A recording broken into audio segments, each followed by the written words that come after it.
Hi, welcome.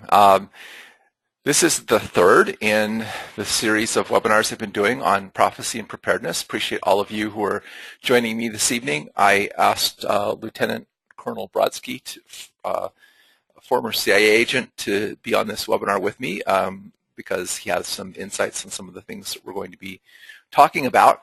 So let's get started. And I want to begin by reminding everybody, wow, what happened to the thing? It's supposed to be lighter. I've been having problems with PowerPoint with these webinars here. I just want to remind you that I'm doing this to share my own ideas, and I don't expect you just to blindly believe anything I say. I really I invite you to, search things out, pray for yourself and whatever. And if something doesn't sit right with you, then don't worry about it. That's not going to bother me if we disagree on points or whatever, and so forth. And I am going to have to switch back to Microsoft PowerPoint because the Microsoft viewer is not showing my slides correctly. And it's blotting out in the backgrounds, and for some reason this whole thing has quit working properly ever since they switched to the new version of the software for this thing, and I've been having problems with the whole thing. So hang on just a second while I go back to Microsoft PowerPoint instead of Microsoft PowerPoint Viewer, because you won't be able to see the slides right. So there we go.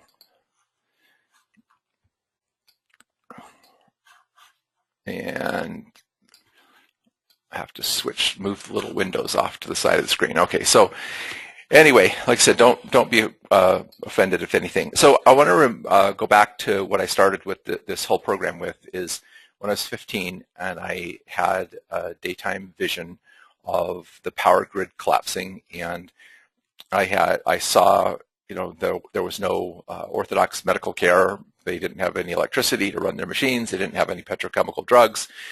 And then I had another experience, waking vision of that when I was 21.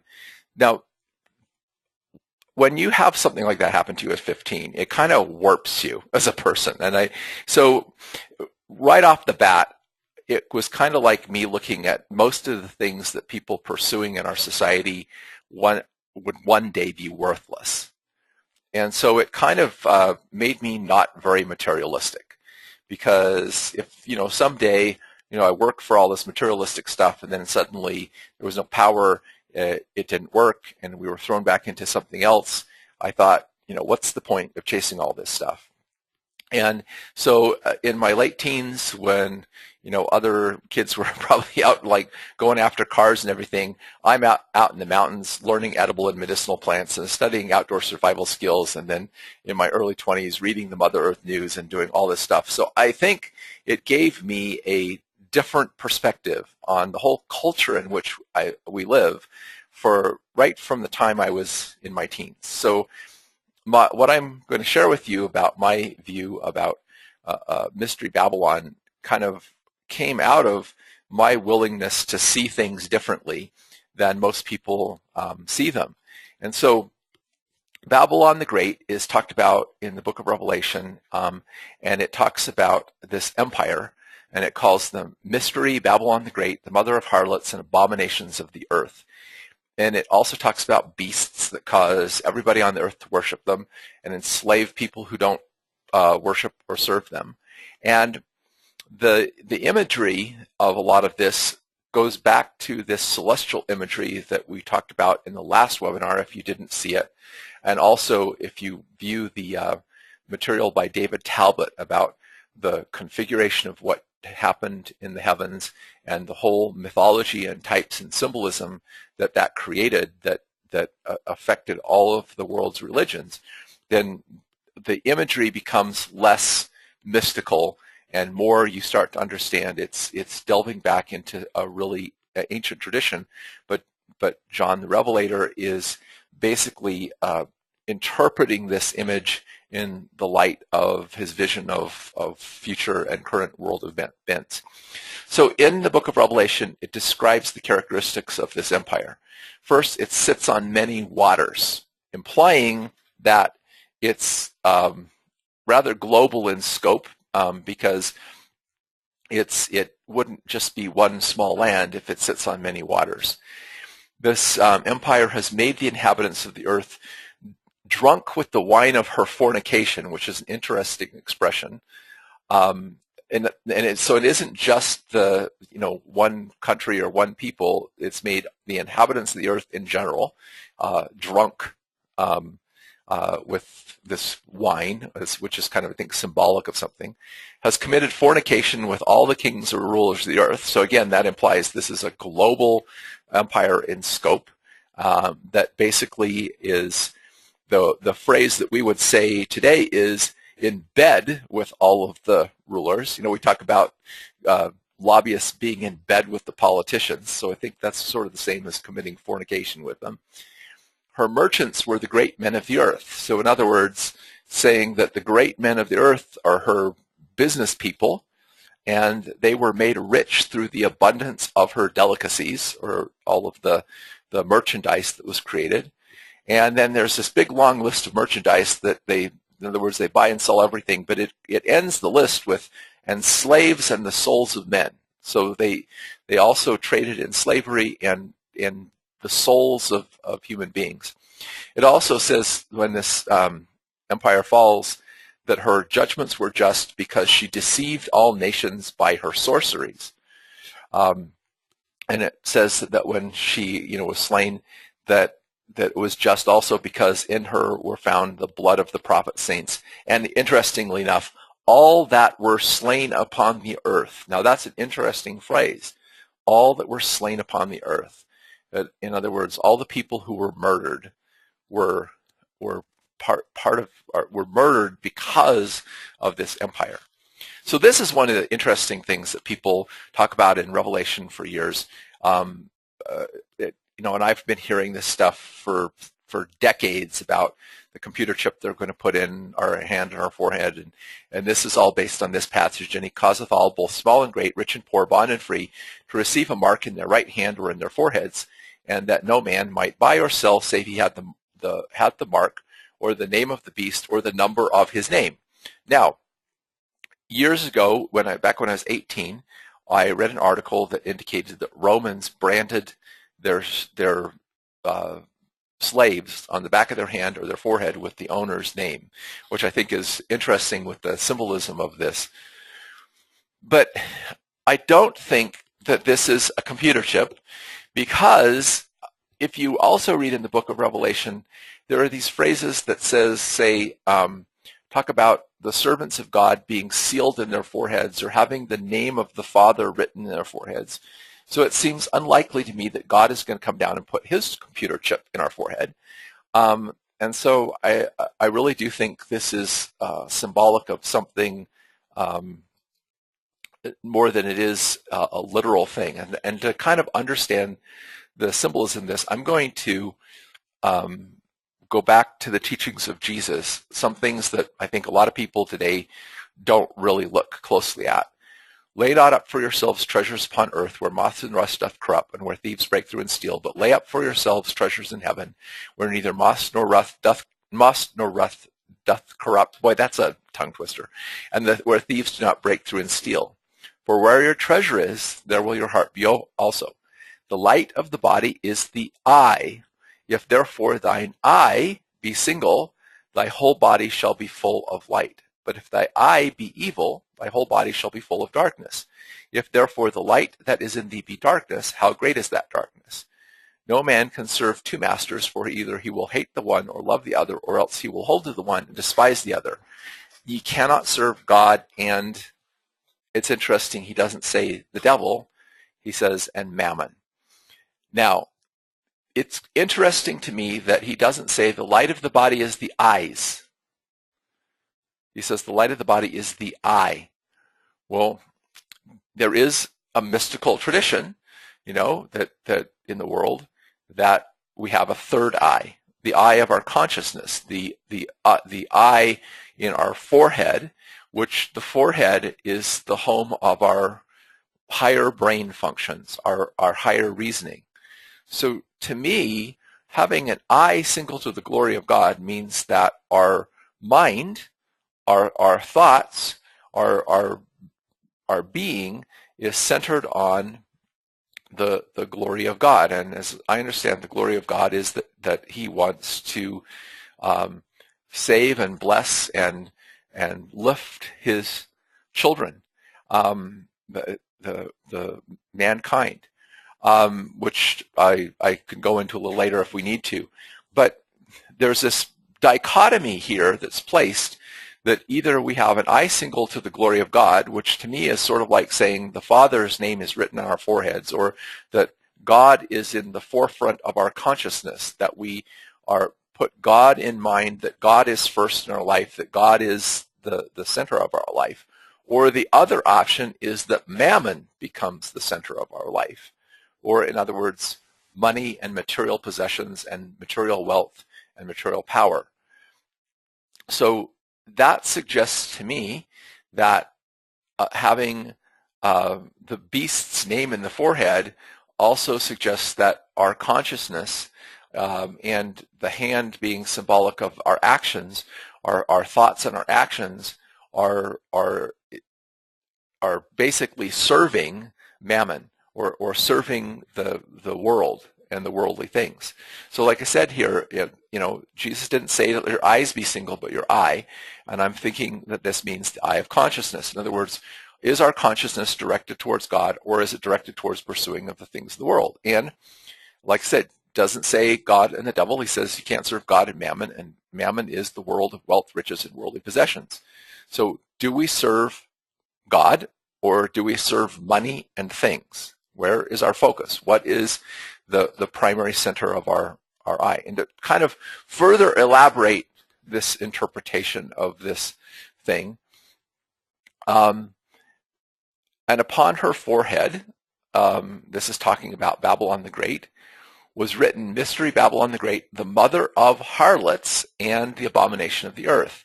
Now, later on, in Revelation 21, and there came one of the 7 angels having the 7 vials full of the last 7 plagues, and talked to me, saying, Come hither, I will show thee the bride, the Lamb's wife. Now, in the Old Testament metaphor, Israel was the wife or the bride of Jehovah, and the covenant that they made with God was like a marriage, which is that God, as the masculine part of that relationship, was promising to provide for, to bless, to protect Israel, as a man who has a woman that he dearly loves and cherishes, wants to protect and care for her.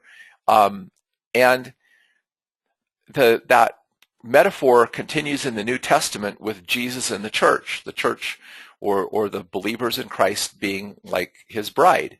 Now, this is the interesting thing about this is both of these have like sexual connotations. The harlot and the wife, both engage in sex with the man. But what's the difference? I've mentioned this a few times, and I haven't had anybody who actually really got it when I first mentioned it. What is the difference between the harlot having sex and what is the difference between the bride having sex? And it's really simple. The harlot does it for money. In other words, it's not done for love, okay? It's done for money, okay? So either we give ourselves in love, or we give ourselves for materialism, for wealth. And so Babylon the Great is the mother of harlots because everything is for sale. Nothing is done in love. Nothing is done with caring for each other, with caring for our fellow men. Everything is done in the name of profit. Whereas the people of God do things because they love one another. Jesus said, by this men will know that you're my disciples if you have love one for another. So again, this is, where is our love? It says in the Bible, the love of money is the root of all evil, which while some coveted after, they have erred in the faith, piercing them through with many sorrows. And then Jesus, when he asked the rich young man to sell all he had and give to the poor and follow him, and he couldn't do it, he said it's easier for a camel to go through a needle's eye than for a rich man to enter the kingdom of God. And there have been a lot of excuses made that this was like, the camel going through the eye of the gate or whatever. But what I've read, it actually is literally what it says, that it's easier for a camel to go through the eye of a sewing needle. In other words, it takes a special miracle. Something has to change. A person who is focused on the things of the world isn't going to enter the kingdom of God because they're worshiping or focusing on the things of the world.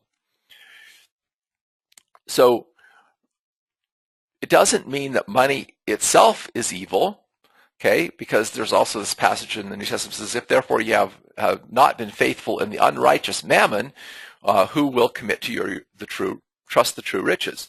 So the way I think about this is the way Bob Proctor, who wrote a book called You Were Born Rich, says, always remember, money is the servant. You are the master. Be very careful not to reverse that equation, because many people of high intelligence have already done so to their great detriment. Unfortunately, many of these poor souls loved money and used people, which violated one of the most basic laws governing true financial success. You should always love people and use money rather than the reverse. Money is a tool. Money is not an end in itself. It's the love we have for each other. Now, just from a personal perspective, I've observed this, and I've thought about this a lot when I was raising my kids and everything. If you've ever had a small child who broke something that was valuable to you, and you blew up and lost your temper and spanked the child and got really mean and angry with them, what that says, and I'm going to be really blunt about it, is that you cared more about that thing than you did about your child. Because that thing was more important to you than your child. You were willing to hurt and injure and abuse your child over a thing. And I long ago decided that isn't right. But we do this all the time in our society. Things become more important to us than people. Things become more important to us than each other. And this is the essence of what I think Mystery Babylon is. It's this empire in which things and money become God. They become what we focus our minds and our hearts and our actions on rather than God. So to kind of dispel this and to kind of lay the foundation for what we're going to talk about, and I'm going to have Gary pitch in a little bit, I'm going to give you a short course in the history of money. First of all, economics is exchange. In other words, some of us are really good at doing some things and some of us are really good at doing other things. I've never been an athletic person. I never had the stamina or the physical health to be competitive or athletic. I've always had some respiratory weakness. Even now, I work too hard in my garden. I get a little short of breath and I wind up kind of feeling exhausted from it. I'm not a detail person. I don't handle details very well. Details frustrate me, get me upset. There are other people who handle details really well. There are other people who are really, physically, strong and vital.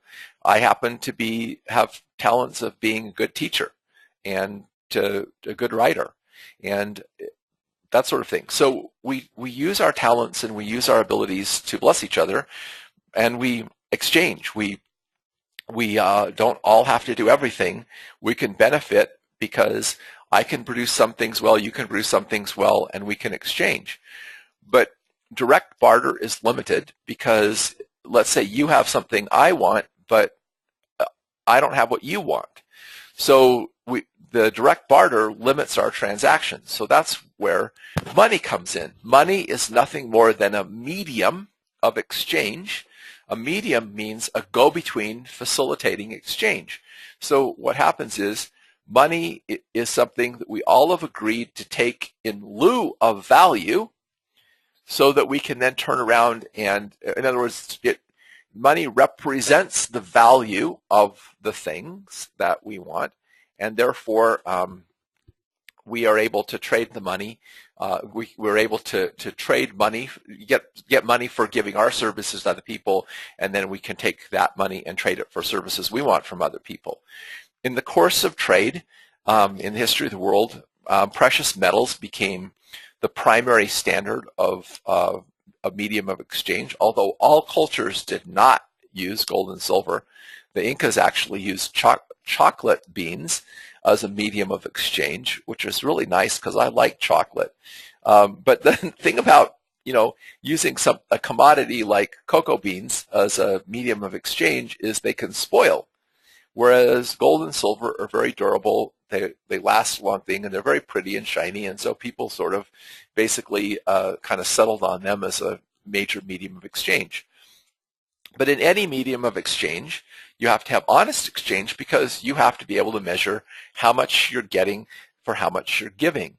So the act of coining money was basically a way of stamping the value or the amount of precious metal contained in one of these coins so that you could accurately assess how much gold or how much silver you had. So this was the whole origin of our money system.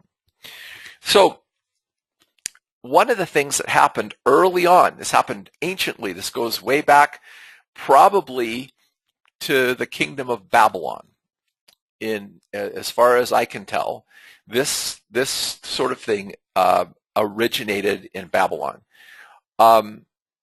The idea of legal tender. Now look, gold is gold and silver is silver.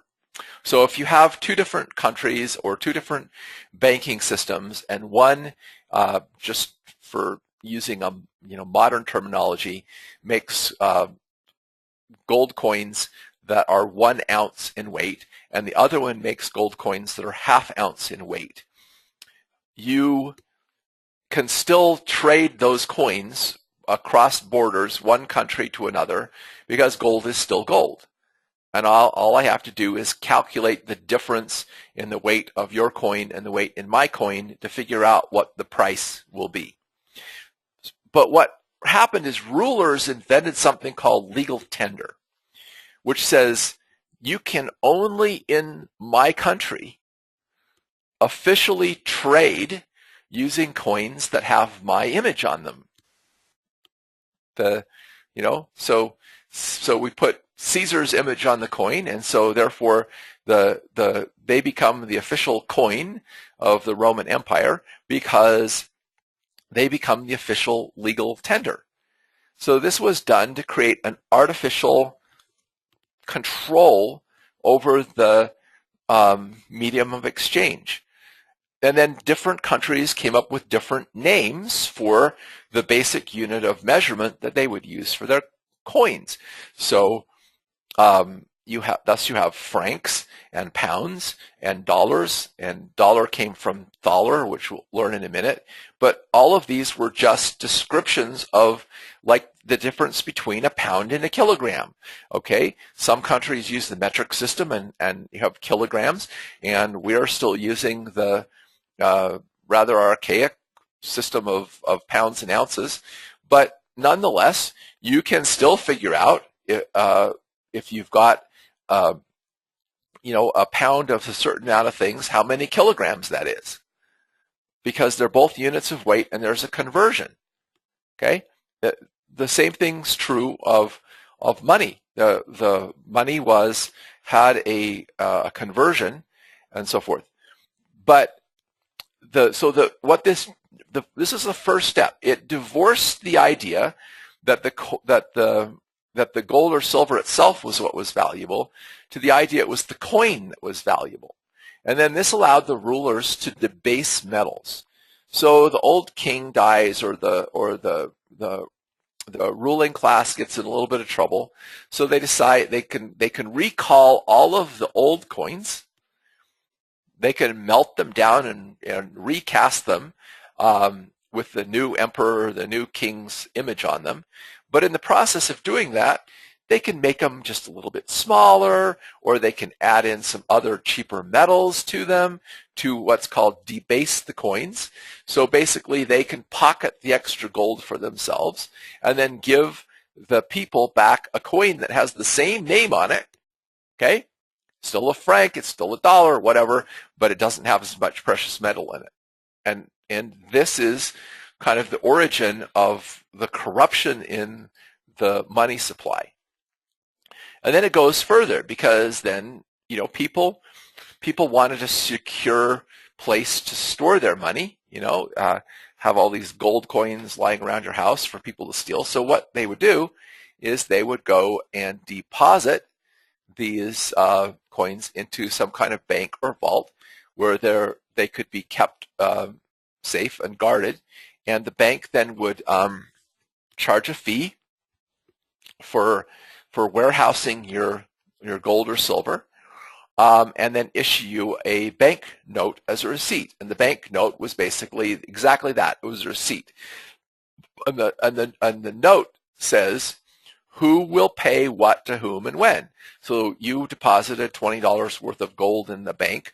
The bank gave you a bank note that said that this will pay you $20 gold on demand when you presented at the bank. So that was how bank notes, in other words, they were paper receipts for this. So as long as people trusted the bank, they would pass around the bank notes or the receipts for their precious metals and use it as money. Okay, so in other words, because it had something tangible attached to it, the gold or silver, the person could take the note, because then they could go, if they wanted the gold or silver, they could go to the bank and do that. Now the banks also did lend money. So in other words, you deposited your money in the bank would then loan out that money to someone else to do something on interest, and then maybe pay you a percentage of the interest. So here's the interesting thing. Think about this for a second.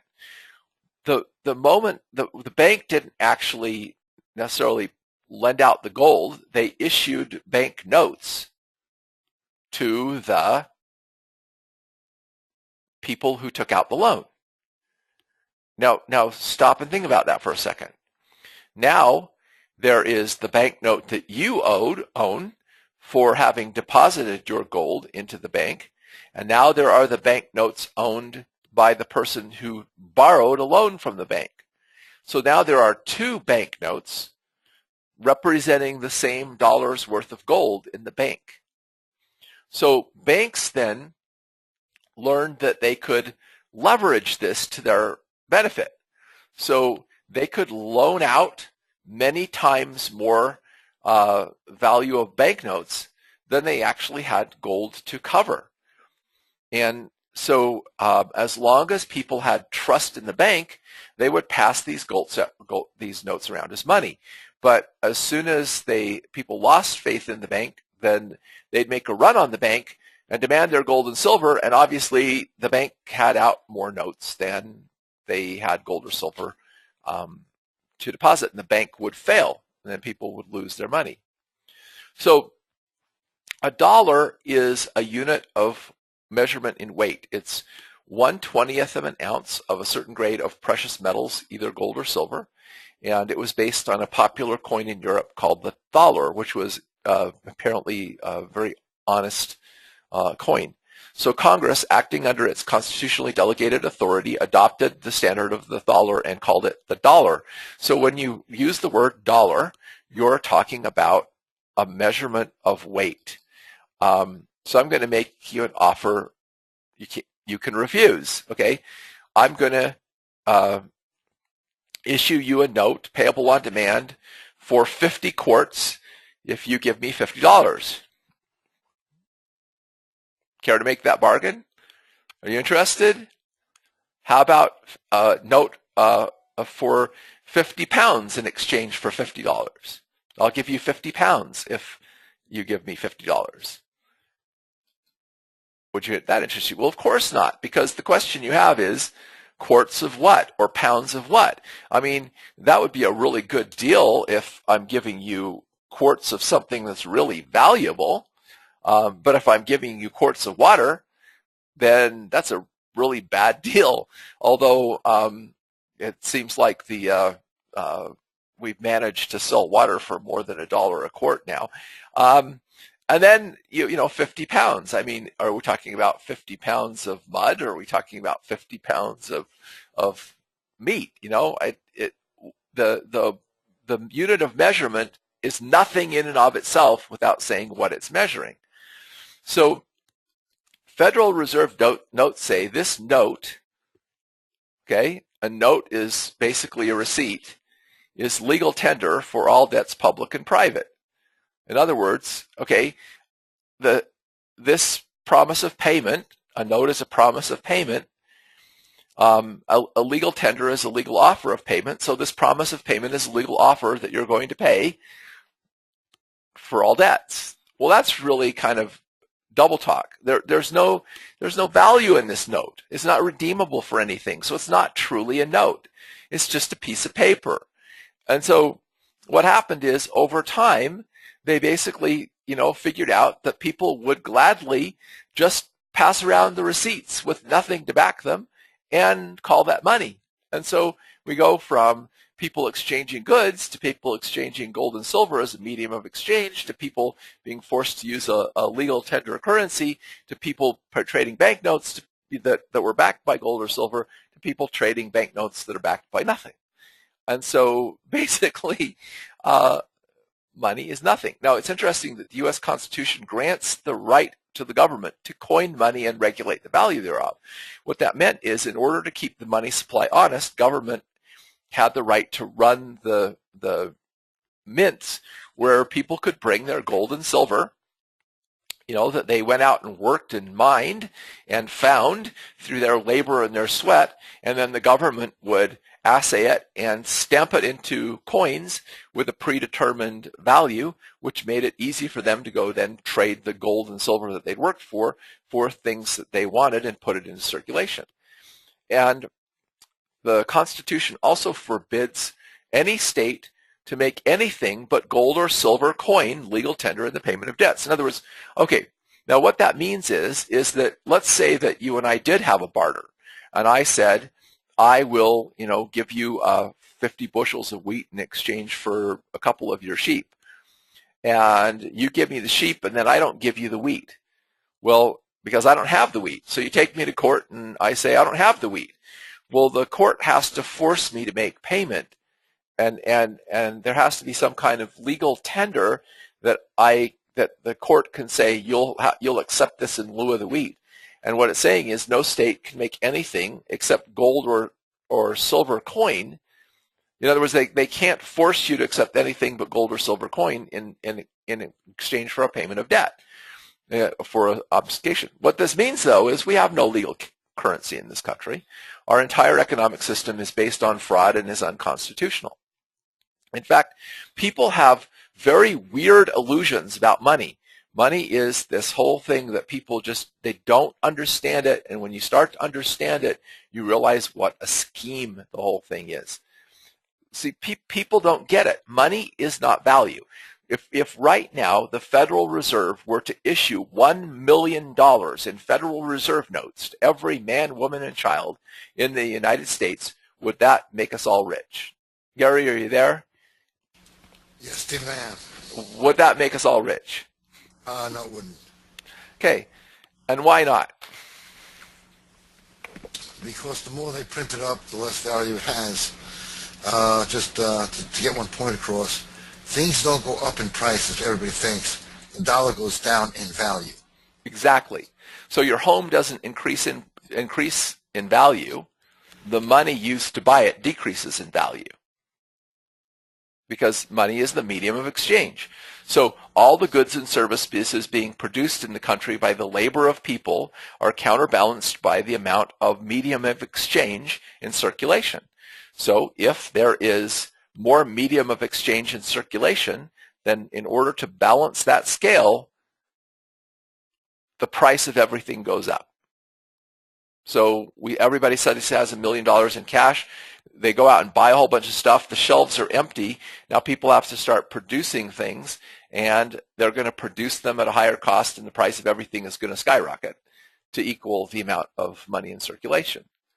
So money does not equal value. Money does not equal value. Money has no value. Money does not in and of itself have value. In fact, that's the illusion. That is the whole illusion that this current world operates on, is that money has value.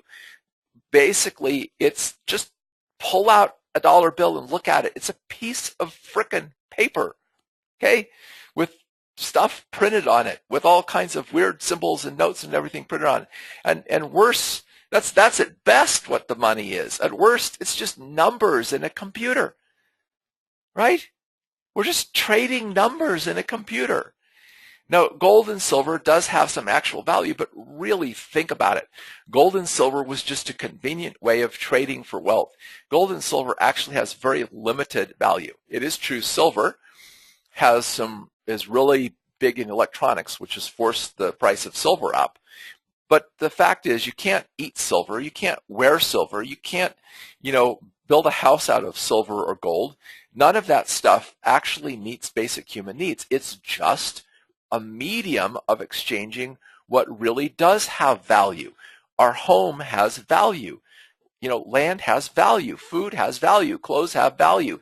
Things that we need to sustain our life and make us happy and comfortable have value. So the fact of the matter is that everybody in the world right now is playing a giant game of Monopoly with monopoly money that they think is really worth something. And here's the big part. The whole game is fixed. It's all fixed by those who control the money. Now, this is just, I'm not going to bother to read this, but in the Old Testament law, it was forbidden to take usury from your brother or from, in other words, a fellow person in your same country. You could charge interest to a foreigner, to someone who wasn't a member of your own country, but you couldn't charge interest or rent on anything. Now, notice, maybe I should look at this. Notice that what is really behind this is God is trying to teach these people to love their neighbor. Okay? Then look at the bottom one. And if thy brother be waxen poor and fall into decay with thee, then thou shalt relieve him. Yea, though he be a stranger, that means even though he is a foreigner, that he may live with thee. Take thou no usury of him or increase, but fear thy God that thy brother may live with thee. That thou not give him thy money on usury, nor lend him thy victuals for increase. In other words, you don't take someone who's poor and charge them interest in order to be able to live. You reach out in love and you help them. So, okay, interest or usury is rent on money. Now, if I have a home has wear and tear, okay? And I may have a mortgage payment I make on that home. So if I let someone else use that home, I can charge them rent so I can make my mortgage payment, and I can, charge for the wear and tear or whatever. Although God says if your brother's poor, you don't take advantage of him in those situations. But I can do that because the property has wear and tear and it needs upkeep, and there's other things associated with it. But money is not anything of value in and of itself. It's just the medium of exchange. If you rent the medium of exchange, it does not wear out. It doesn't get used. It doesn't, see, the usury is the fee for the use of something or the rent on something. But if I charge usury on money, what that does is, let's say that there's $1,000 in circulation, and it's kind of gotten a little bit, because certain people, fell on hard times or they had difficulty or whatever, and they don't have as much money.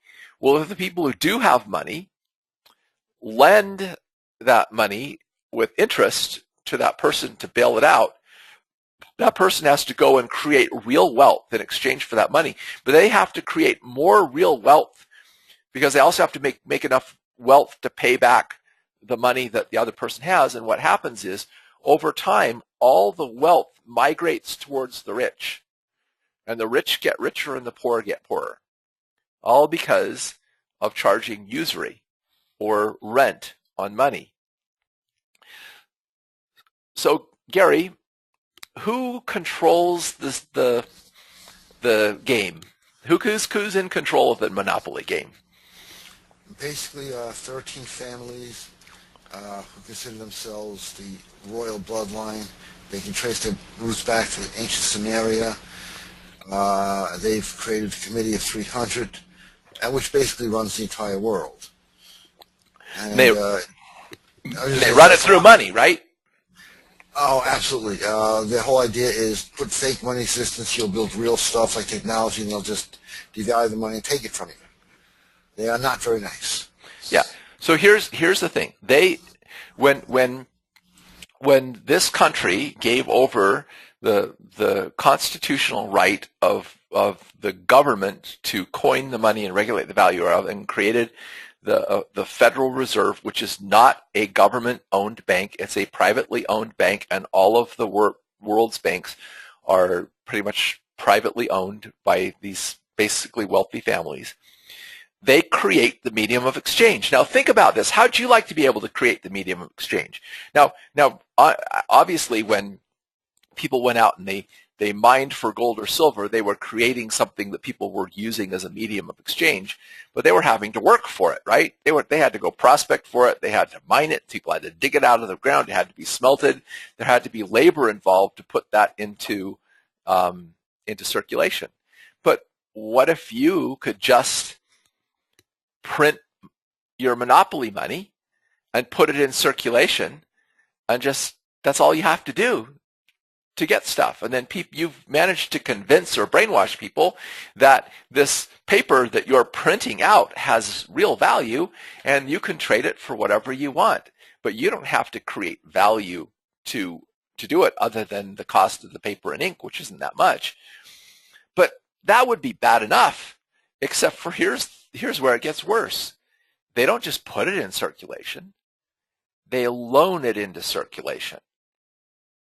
Now, this means, just to boil this down to its most simple fundamental level, if there was $1,000 in circulation in Federal Reserve notes, every dollar of that $1,000 in circulation would have been put into circulation via loans with interest. Now, what's the problem with that? May I go here, Stephen? Yeah. Okay, the problem is quite simple. It's like having a poker game where the house takes a fee, and no matter whether you're rich or poor sitting at the table, eventually the house is going to wind up with everything. Exactly. Because the whole point is there's 1,000, if it's all been loaned at 1% interest, then there's $1,010 owed, which means that the debt can never be repaid. So what happens is, in order to repay the debt, they loan you more money. And then, of course, there's more money in circulation with more debt, so they loan more money. They loan more money. They loan more money, and they keep inflating the money supply, but it means that it's never possible for the common person to win. The only people who can win are the banking thing. But it gets worse, okay? We talk about Ponzi schemes, as being fraudulent schemes that people engage in where, the people at the bottom, pay all the money in and only the people at the top win. Well, this is the world Ponzi scheme. This is the biggest Ponzi scheme of all, because with fractional reserve banking, remember I mentioned that the bank can issue more loans. So the Federal Reserve gives into the banking system with the other banks $1,000. Okay, I think that they can legally, leverage that 14 to 1, 12 to 1, 14 to 1, something like that. So in other words, the bank gets $1,000 and then they loan out $14,000. So that means 1,000 just turned into 14,000, all loaned out with interest, all flowing back through the thing. So money is created out of thin air. I mean, how would you like to be able to have $100 and lend that same $100 to 10 people with interest? Think of how what you could rake off if you could got 1% interest. So you lend it, that means you make $10 in interest on every, $100 you loan, but you've loaned the same $100 10 times, so now you're making 10% interest. But what if you're doing that at 20% interest? You got $100 at 20% interest is, $20 per loan. That means that 10 loans and you've got $200 owed to you in interest on $100 that you still have to, they pay it back, you now have $1,000 plus $200 of interest off of your original $100. That's a Ponzi scheme, and just recently, some of these banks that failed, they were leveraged 50 to 1. 50 freaking to 1. That meant every dollar in loan, every dollar they had which is just paper to begin with, was lent out 50 different times to buy mortgages and stuff like that. And so none of us can win that game.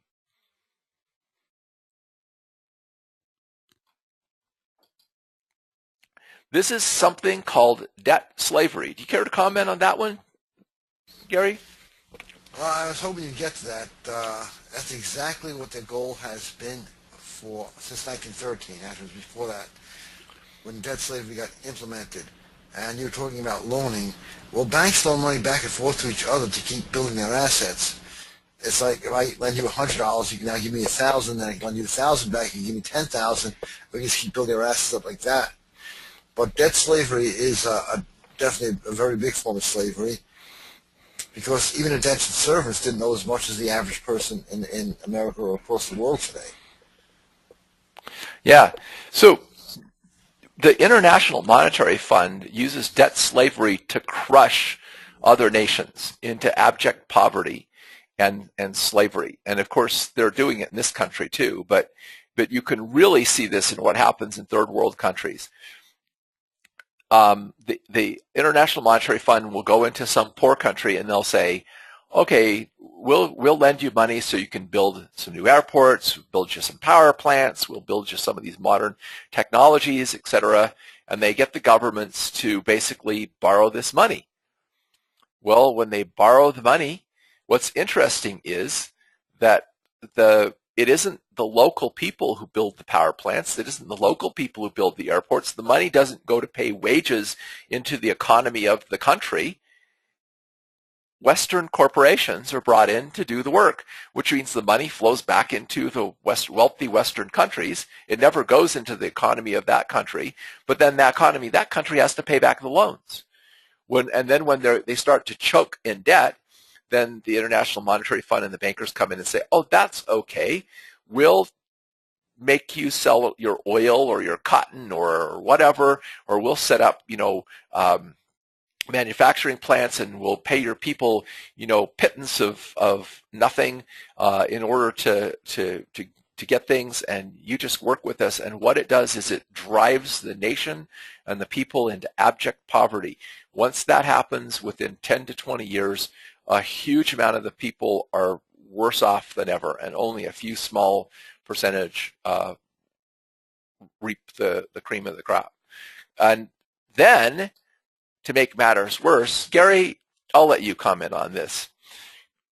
What happens if somebody gets elected as a leader or whatever and says, we're not going to play your game?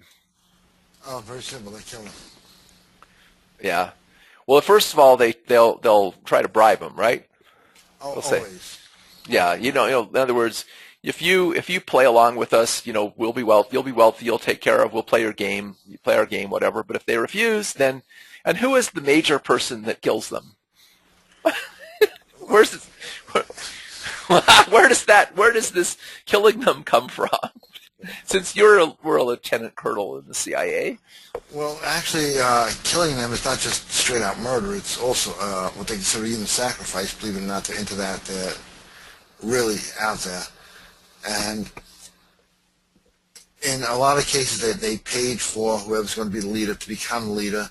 And the leader goes, I can't do this. And that's pretty much the end of them. But they do make it a human sacrifice by their own standards, which are really so sick and evil that, as I forget who said this, that most people cannot believe that they exist. And that's their power. And of course, if they can't get to them, then what do? They basically convince the American people that this is an evil dictator and we've got to send our troops over there and oust them, right? Yes, they did that with Mossadegh in Iran.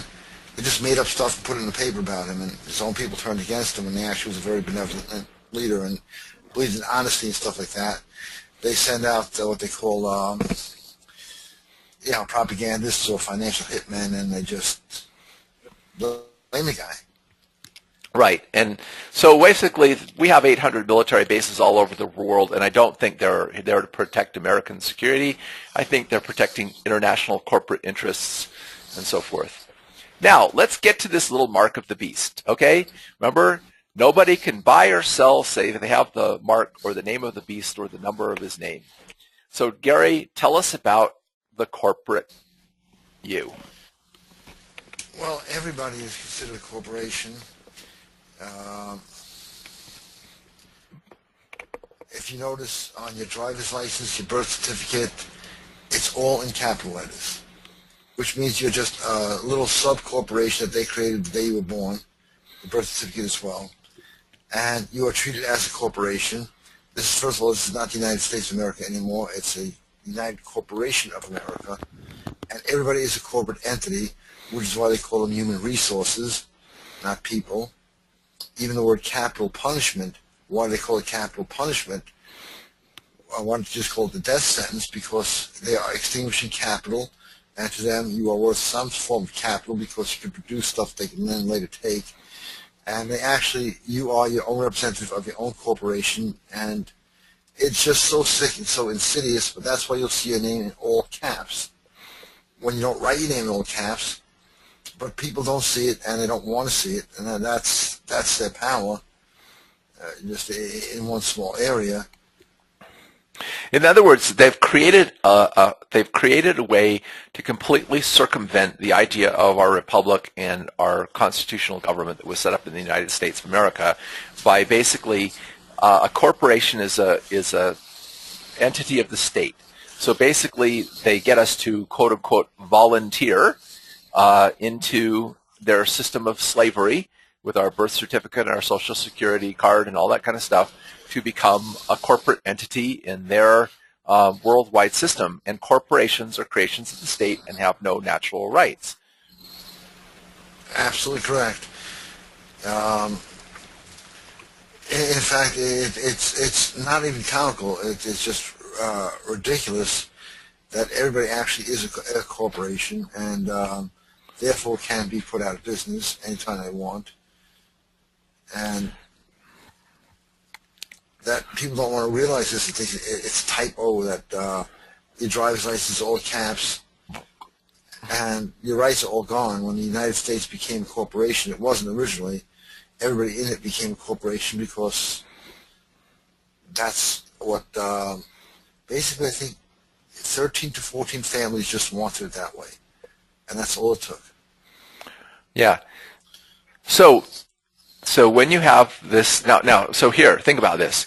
Can you get a bank account, a credit card, a job, or participate in the economy we live under without your corporate ID, without your social security corporate tax ID that basically says that I'm a legal corporation within this system? No. And what's funny is, if you look at your Social Security card, it says not to be used for identification purposes. I mean, it's just so obvious in such plain sight. Yeah. So in other words, there it is. I mean, I realized this a long time ago that in fact, I wrote this back in the 80s, which was a little poem when I figured this out. And to understand this, I have to clue you into, I was raised Mormon, and in the Mormon church, when you have a child that's born, in church you give the child a name and a blessing, and so you hold the child and you pray for the child and you say, we give you the name of this, and a lot of times they say by which you'll be known on the records of the church and throughout your mortal life and blah, blah, blah. So I took a play off of that, giving the church blessing to the 666666666. That's the title of the poem. We, the guardians of the socialistic state, hereby bequeath and bestow upon you your social security number, by which you shall be known upon the computers of the United States government and by every licensed institution with whom you are free to associate. Memorize this number, treasure it always, for it is token of the covenant, key to welfare checks and unemployment compensation, social security, and tax withholdings. For a birth certificate you are, and a probate record you will be, worlds without end. Amen and amen. Okay, so I've long realized that this is the system we live under, and again, Babylon is an economic empire. When you read about this fall of mystery Babylon, and the merchants of the earth shall weep and mourn over her, for no man buyeth their merchandise anymore. And then it lists all of their merchandise, stones, gold, silver, precious stones, pearls, linen, fine fabrics, wood, ivory, brass, iron, marbles, spices, cinnamon, wine, oil, food, beasts, sheep, horses, cattle, and slaves, and the souls of men. In other words, these people view us like animals, like property, like just something to be bought and sold. Right, Gary? Oh, absolutely. I'm just studying this, and it's absolutely true. And one thing that they do is back every side in the war. They fund every war, and they always win. Yeah, because they lend money to both sides, so whichever side wins, they win. Yeah, and they also fund both political parties, right? Yes. Yes, and they also fund both Fox and CNBC, and so they always fund both sides of every argument, because as long as they can keep everybody arguing and fighting with each other instead of loving and caring for each other, they win. Well, the big, if I must interrupt for a second, the big tactic is, of course, the greatest military tactic of all, divide and conquer. And, they started out with the, what's it called? The women's movement, or the women's liberation, which is actually, I was working with them at the time, and I said, nobody's going to fall for this, but what the heck, they're paying me a lot of money to help implement this. And I couldn't believe it worked. And then they're dumbing down of America. And though they will play both ends, always. They can't lose. The game is rigged. They own all the banks. It doesn't matter. You make a deposit in there whether you're going to lose or you're borrowing from them. Either way, they've got you. And their big thing, their first order of the attack, which when they attacked in mass, was gender confusion, which they did through rock and roll music and a whole bunch of other things. I can go on for hours about that. But I just have to keep saying they are so evil that most people don't want to hear about them. And they said, no, I don't want to hear about it. I don't want to know about it. And that's their power. Yeah, because when I learned about it's really hard to fathom there are people who are that evil in the world. Now, this is an interesting thing about Babylon and sorcery, where it says that, after it falls, the light of the candle shall no more shine in thee, the voice of the bridegroom and the bride shall no more found to be. For thy merchants were the great men of the earth, for by thy sorceries were all nations deceived. Now, if we're talking about a modern empire and their sorceries, what are we talking about? The sorceries that are deceiving all of the nations of the world. Well, interestingly enough, that word translated from the Greek of sorcery is pharmakia, which means druggist, poisoner, or mixer of poisons. Now, a lot of people that I when I was looking up, verifying that on the internet to make sure I was getting it right. They know that this is the root word of modern words, pharmacy, pharmacist, pharmaceutical, but they like to think this only applies to illegal drugs. That it's only through the illegal drugs that that they're deceiving the nations. But I want you to think about it. If the word means the mixer of poisons, okay, then just from my thing with natural healing, look at the wealthiest corporate interests in the world and tell me that they don't poison people. The pharmaceutical companies who lie about drug tests and everything, and half of all drugs they introduce into the marketplace are withdrawn in 5 years because of harmful side effects. All the vaccines and poisons and everything else they foster off on medicine, which isn't designed to make you well, it's only designed to manage the symptoms of your disease so that they can keep, making profit off of sick people.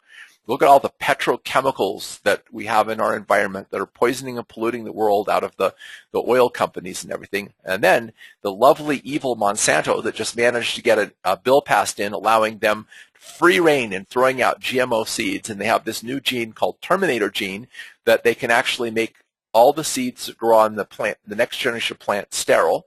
This is so that they can try to control the entire seed market in the world, so nobody will be able to plant anything or save any seeds in their own garden. They'll be totally dependent on them for buying seeds. That's their goal. I mean, this is like sick.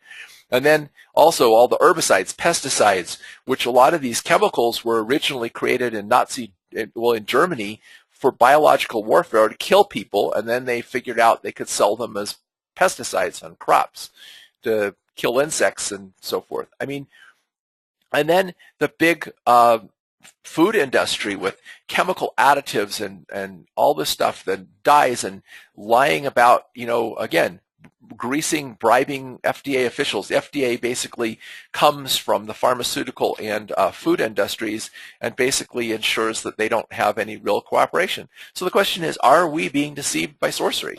Are we being deceived by people who are fostering poisons on us? Of course, let's not forget also all the other stuff that they put out, hallucinogenic drugs and alcohol and all that kind of stuff that they want to have people addicted to and so forth. What do you think, Gary? Well, not only that, they also have created a lot of the mental illness that they now treat, which is they do through what's called chemtrailing, which some people say is a conspiracy theory, but it actually has been proven and admitted. Because if you think about it, 28% of the U.S. population, I don't know the other countries, are on some sort of antidepressant. Now, I always say, if you read back in any ancient literature anywhere, doesn't matter if Shakespeare or anything written years ago, you don't hear about the word depression because it didn't exist. They've created it, and they created the cure. And on a funny note, if you have a second, there was a Robert Klein skit years ago called "I Can't Stop My Leg." And so let's just test how stupid American people are. We'll come out with something called restless leg syndrome. And then all of a sudden people started going to the doctors all the saying, I have restless leg syndrome. They didn't even say leg, they said leg. They took it right from the skit to see how dumb people are. And I just want to recommend Charlotte Iserby, who worked with the Reagan administration on the dumbing down of America. Now, Reagan was against it, but her idea was to take it and then dump it. But they got to it first, and they implemented the dumbing down of America, and I must add quite successfully. Isn't the biggest drug dealer in the country the CIA? Oh, yeah. Air America, since Vietnam, has been flying in heroin and every other drug you can think of, the illegal drugs, as they call them. And now in Afghanistan, that's where they produce the poppies, and that's what America is there for, to guard the poppies and make sure that there's a nice crop coming in. Okay, now there's another way we can look at this besides the mixing of poisons, the idea of casting spells on people. So another interpretation of sorcery would be the exercise of mind control or brainwashing. And this goes along with the idea that Mystery Babylon makes people drunk with the wine of her fornication. So the idea of being intoxicated, this is also found in Isaiah. Cry ye out and cry. My people stumble, but not with wine. They're drunk, but not with wine. They stumble with strong drink. For the Lord hath poured out upon you the spirit of deep sleep. Your prophets he hath covered, your seers he is. I'm paraphrasing, but the basic idea is that there's this spell or drunkenness or stupor cast over people. So, actually, here it is. The crown of pride, the drunkards of Ephraim that are overcome with wine. They have erred through wine, through strong drink they're out of the way. The priest and prophet have erred through strong drink. They are swallowed up of wine. They are out of the way through strong drink. They err in judgment. For all tables are full of vomit and filthiness, so there is no place clean. In other words, there's no place to get untainted truth or information, because what truth is, it's accurate knowledge. Truth is knowing stuff that sets you free.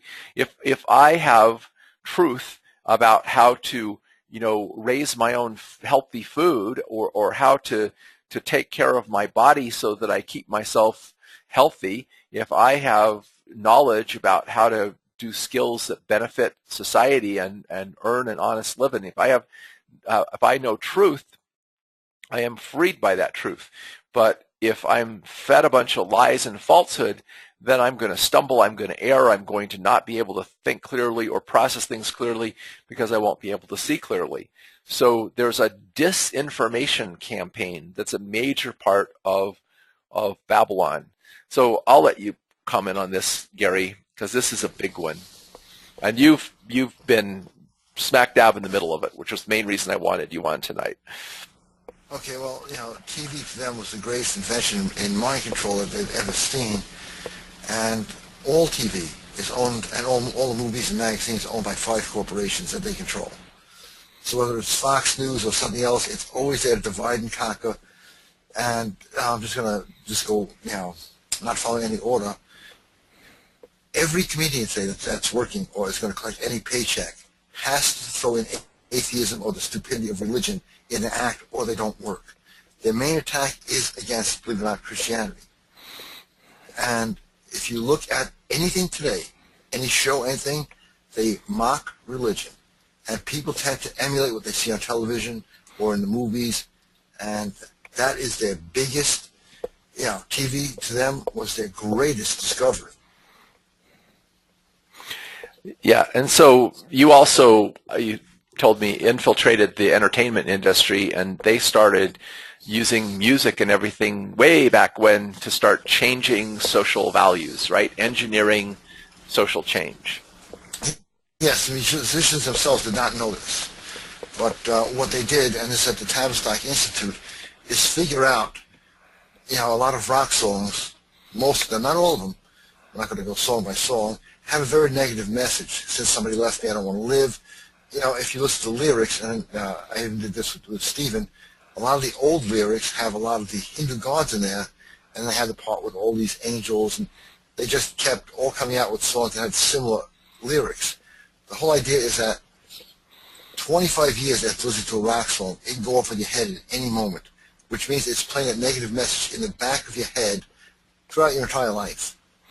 And it's so much Satanism mixed in with rock music. And the Beatles didn't even know that they were a big part of it until John Lennon figured it out and decided to record a whole piece on how they did it.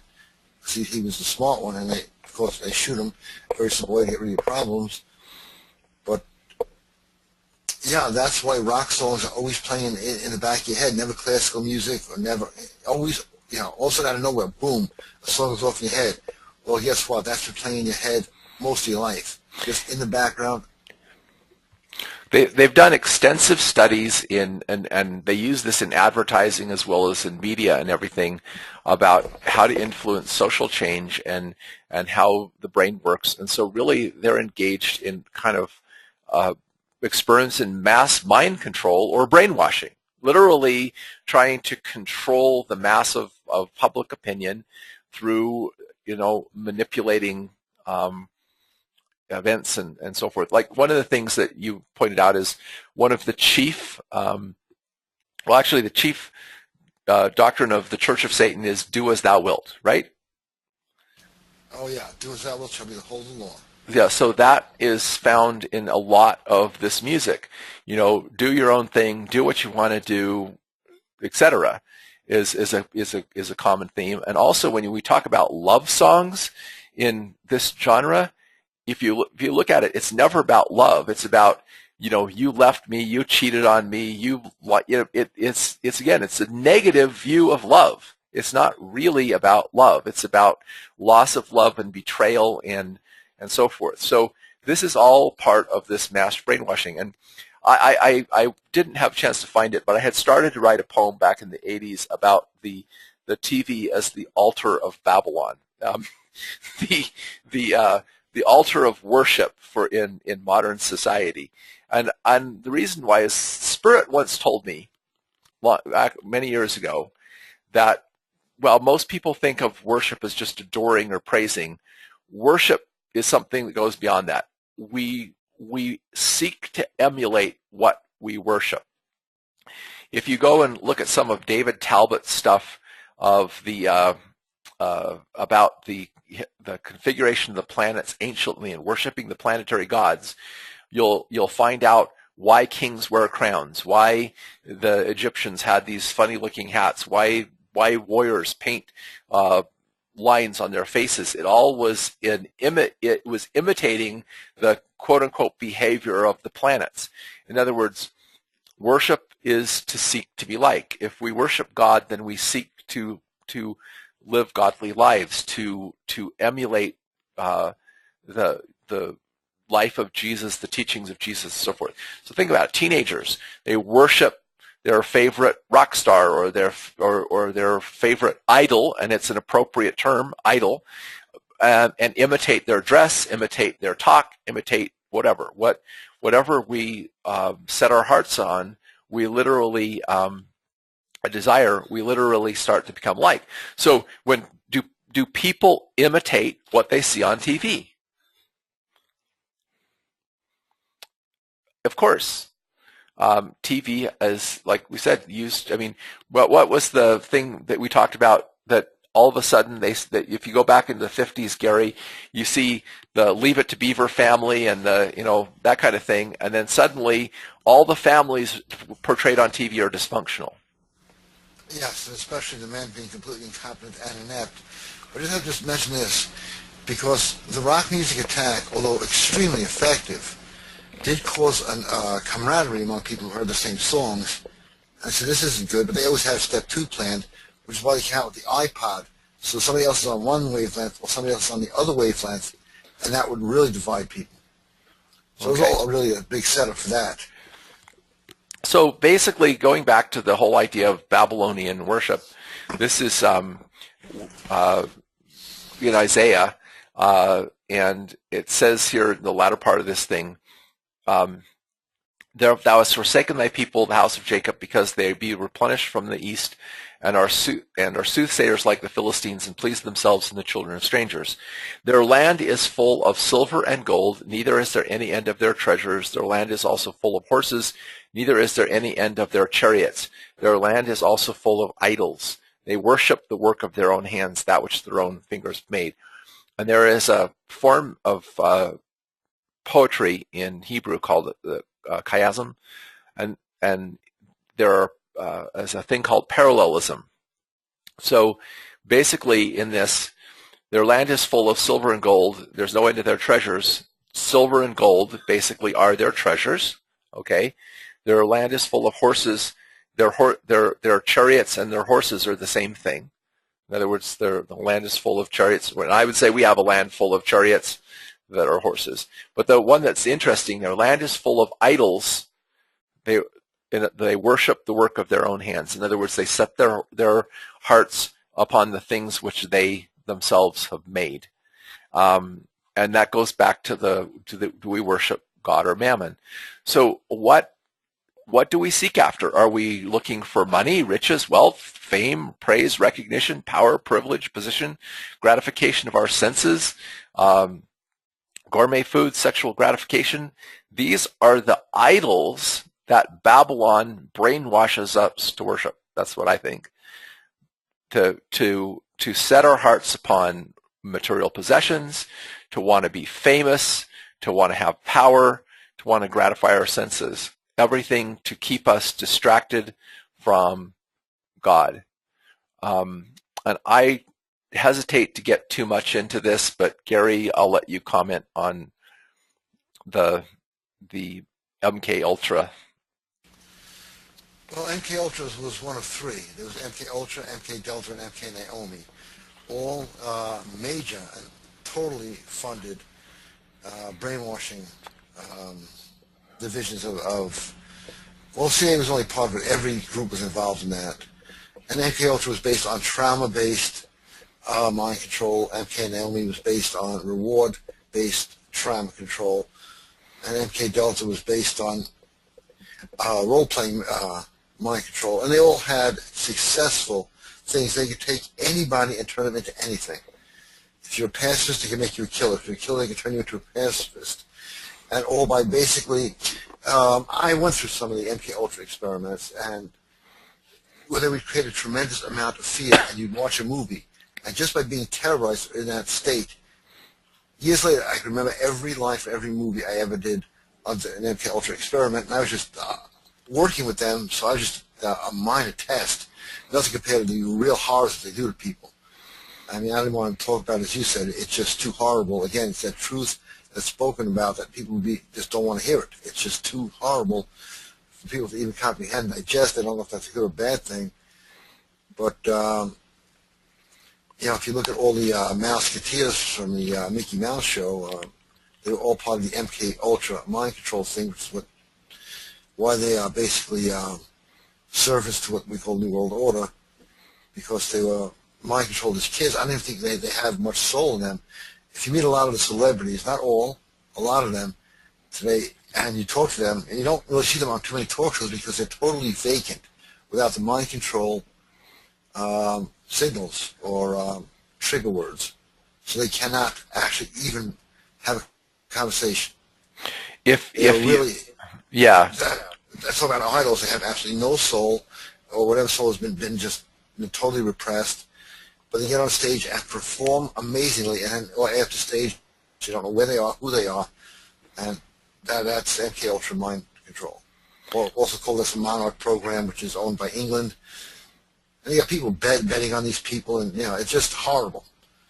Yeah, and there are some things. If you go to vigilanttcitizen.com, I'll post a couple of these when I post the webinar, and also there's a book that someone who managed to break free of MK Ultra programming wrote called the Transformation of America.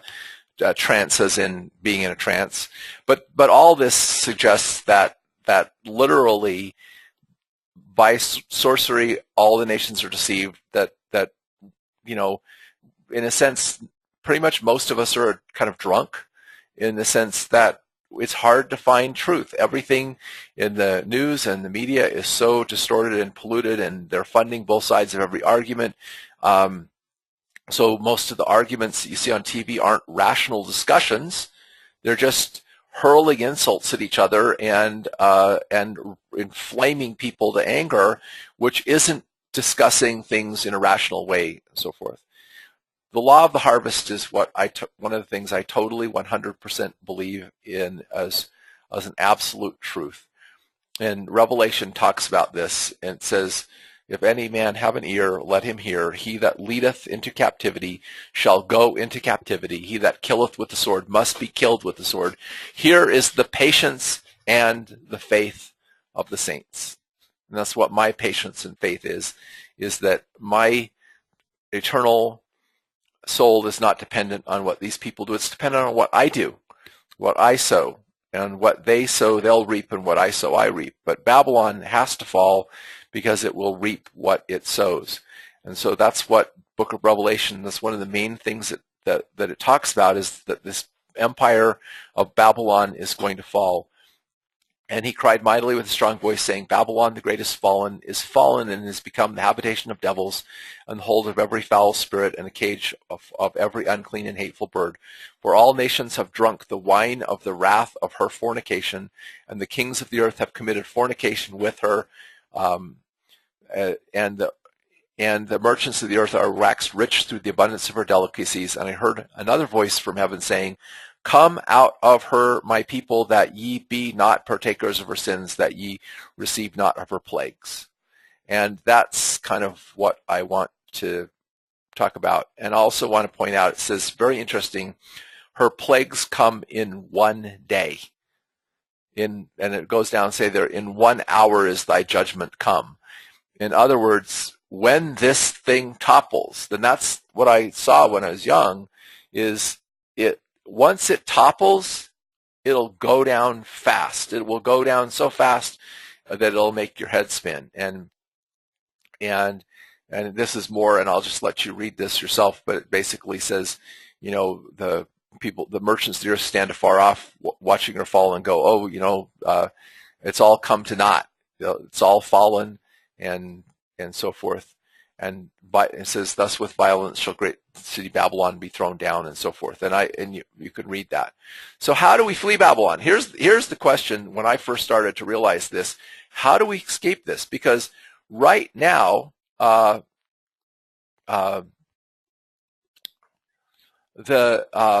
thing that there's no physical place to run. I mean, you can't. In the time of the expansion of the United States, you wanted to flee the East, you could go out and live, and carve out a lifestyle for yourself in the West or whatever. The Pilgrims, came across and other people came across to America to escape oppression they had in Europe, and eventually sought to found a free country. But physically, there's no place to run. So when I started becoming aware about this many years ago and prayed about it, God told me that the escape is a spiritual one, not a physical one. And that goes back to the idea of whose name is in our forehead. Where is our consciousness? Is our eye single to the glory of God, or are we focused on Mammon? So it's interesting, Jesus threw the money changers out of the temple. And the money changers, basically what they had done is they'd set up a system where you couldn't pay to get sacrifice, to get the birds or things for sacrifices unless you paid in the temple coin. So whatever gold or silver coins from whatever country the people came with, they had to exchange them for temple coin, and then the exchangers took a profit. Now remember that the gold is gold and silver is silver, so they were taking a profit just to make legal tender for worshiping God. And Jesus threw them out, said, "You've made the house of God a den of thieves." But if it says in the New Testament that we're the temple of God, so it makes sense to me that if we want to purify ourselves, we have to start by throwing the money changers out of our temple. We have to start by throwing the worship of Mammon out of our mind and out of our heart, and start in turn looking to God. And this is the major point I want to make as a good start. Years ago, I came to understand a principle called consecration, which is that if I am working for God, if I am doing what God wants me to do, God will take care of me. He will see to my needs. And so I got down on my knees and I prayed about what my stewardship was, what God wanted me to be doing with my life. I believe that every person has a life mission, has a purpose, has a divine purpose, if they'll seek for it and ask God to show them what they're here to do that's good. And when you, instead of worrying about, earning a living, you start concerning yourself with what is the good that God put me here in the world to do, and you start dedicating your life to that, you start being blessed. You seek first the kingdom of God, and then other things get added. I prayed about this for 2 weeks, and the first instruction I got was about teaching people about herbs and natural healing, which is why I started in what I did. I've had other instructions about doing other things, and when I followed those instructions, God's taken care of me. I've had times in my life when I balked at those instructions because I thought I knew better, and I thought that, that what God was telling me to do was impractical by the standards of the world, and I didn't do it and wound up getting myself into trouble. So I've learned that I have to put God first. I have to trust God, that even like Elijah in the Old Testament, worst comes worst, Elijah was fed by the ravens. God can take care of us. Jesus says, consider the lilies of the field. They don't toil or spin, but God, clothes them. Consider the birds of the air. They don't reap or gather into barns, but God feeds them. God can take care of us when we put him first. And that also means making people more important than money, making people more important than things.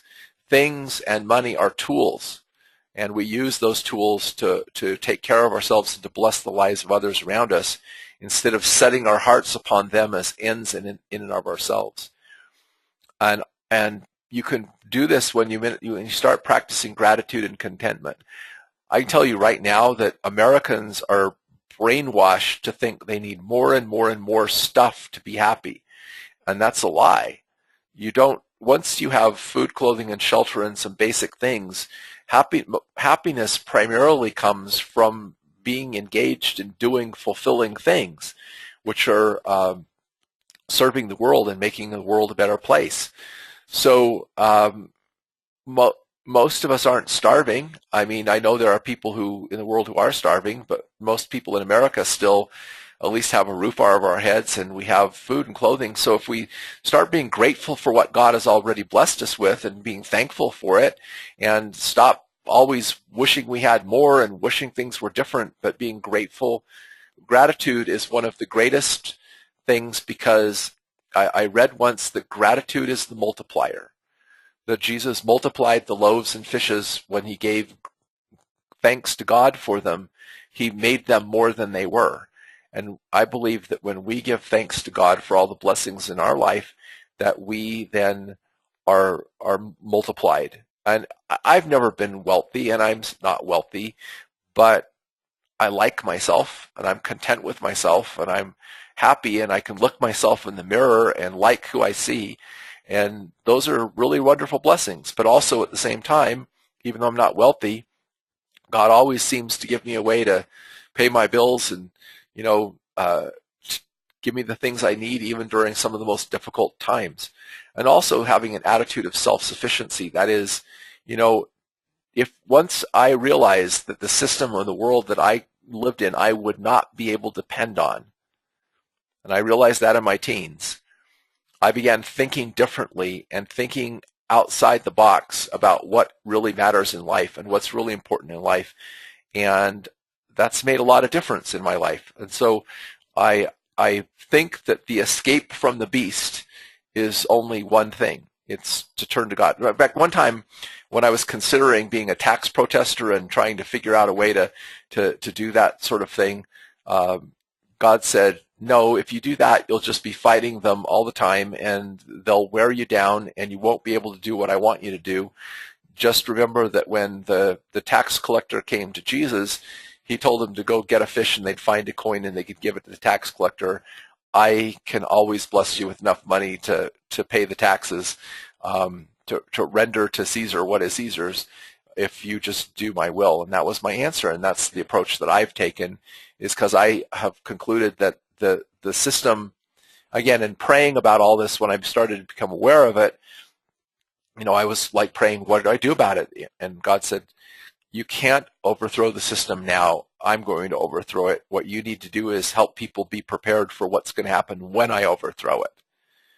Because if you think about it, all of the people who are totally wrapped up in this system, in money and the whole thing that we have, they're going to fall apart. They're going to go nuts. They're going to go insane. They're going to go crazy because they cannot imagine a life outside of this system of Babylon, which is going to fall. and its fall will be sudden, and its fall will be hard. And that's why I focused primarily on this thing. I'm talking, first of all, about spiritual preparation, because if without spiritual preparation, none of our temporal preparations will matter. Gary, do you have anything that you wish to add to what I just said? Just that you're exactly on the money, because their attack is basically against Christianity and God, because they know that that will defeat them. And that's a big thing there. That is the only way to defeat them, is through God. Yeah. I mean, and what really encourages me is when I look back and I say, you know, the founding fathers, George Washington was able, because of their faith in God, to lead a ragtag army of rebels and basically win over the most powerful nation on the planet, because God had helped fight their battles. And that's the promise we have when we turn our hearts to God and we seek to follow Him. And that's the theme of next month's thing, is I'm going to talk about how to learn to be guided by the Spirit, because that to me is the ultimate preparation. And the difference between the wise and the foolish virgins is whether you can learn to get guidance directly from God and know how to go to God and get answers, which will tell you what you need to do and where you need to be going and what you need to do. Because Joseph in Egypt couldn't be saved by building an ark. Noah couldn't be saved by storing 7 years of food. We can't just read what happened in the past to be prepared, which I'm not saying that scriptures aren't valuable for helping us learn how to go to God. But ultimately, we got to be able to pray and get the answers for ourselves, to know where to go, to know who to trust, to know what to do, because that will be the thing that helps us more than any other thing that we can do. So that's the theme of next month. Anything else, Gary? I just wanted to add one thing that's sort of left out of the history books, is during the Revolutionary War, there was a slogan throughout the entire war that the colonists or the Americans had, which was "No king but Jesus." And when they implemented that slogan, they started winning every battle. Before that, they couldn't win one. And it wasn't only against England. England had hired Germany, so it was against England, the most powerful army in the world, plus the Hessian mercenaries, the Germans, the second most powerful army in the world. But their faith in God, they won. Yeah, and that's what we can do, is if we exercise faith in God, we will win also. Someone asked Gary if you could teach a class to tell your story, because they say it sounds like you have a lot to tell, and you do have a lot to tell, because we've had many conversations over the years, haven't we? I would love to, and I won't hold back. Just want everybody to know that, because you want the truth. You know, it's horrible, frightening, but yet you need to know it. Yeah, I hesitated to get too much. I debated about getting into some of that stuff because it's so horrible that I don't like to talk about it. And yet, on the other hand, I sometimes think, you know, am I doing people a disservice by not talking about it? But I found out a lot about what was going on with the ritualistic abuse and the mind control and everything when I was doing emotional healing work with people, and started helping people who had been ritualistically abused. And I had very powerful spiritual experiences in which I was shown visions of things of what was going on. And until I met Gary, I had no outside confirmation that anything I'd been shown was actually happening. And then I talked to Gary, and I found out, that he's seen it firsthand and he knows it's happening. And then I was mentioning it at the Nature Sunshine conference to Jonas Yoder and Tom somebody, and Jonas said, yes, it's happening. You need to read this book, The Transformation of America. And I read that book and I go, oh my gosh, it's more widespread than I even imagined. So definitely, but I knew when I had those experiences, this is what I came away from this with. If we understood the true nature of our enemy, we would all stop fighting with each other. The Mormons, the Seventh-day Adventists, the Baptists, the Jehovah's Witnesses, even people who are Buddhists or whatever, we'd all stop the infighting in terms of arguing about religion and doctrine, and we'd go after the real enemy. But what they do is they keep us arguing. They keep us fighting with each other because that's how they gain power.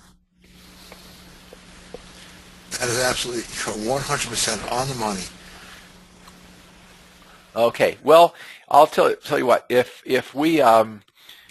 there's enough interest, and you'd be interested, email me, and we'll set up another time, and we'll let Gary and I'll talk about my personal experiences with working with people who've been ritually abused, and then Gary can say a few things about that for people who would want to do this. But the point being is that ultimately the deliverance, again, is that we turn to God and we worship God instead of worshiping the things of the world.